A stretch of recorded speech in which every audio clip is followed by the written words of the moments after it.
ایک مجھے میسج آ رہا ہے آن لائن، کہا جب آپ ہمارا میسج سن کر جواب دیتے ہیں تو ہمارے بدن پر کبھی طاری ہو جاتی ہے۔ اس ایک میسج کو دیکھ کر اس دن میں 1 گھنٹے میں 5 پارے تلاوت کر لیتا ہوں، میری آنکھوں سے آنسو نہیں رکتے کہ میں آن لائن کی باتیں کر رہا ہوں۔ میں گزارش کرتا ہوں یہ تب ہوگا کہ جب ہم اس کو افادیت کی نگاہ سے دیکھیں۔ جن کو فائدہ نہیں ہے اس کو آف لائن بھی نہیں ہے۔ جو بدنیت اور چور ہے وہ استاد کی دستگاہ میں بیٹھ کر بھی چوری اور خیانت کرے گا۔ کیا آپ ان واقعات کا انکار کر دیں گے؟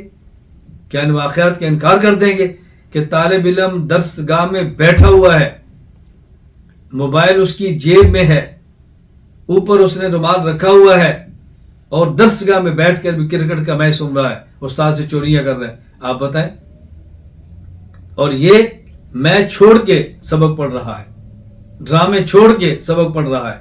میں مرد اور خواتین دونوں کی بات کرتا ہوں۔ تو آن لائن افادیت کو سمجھیں۔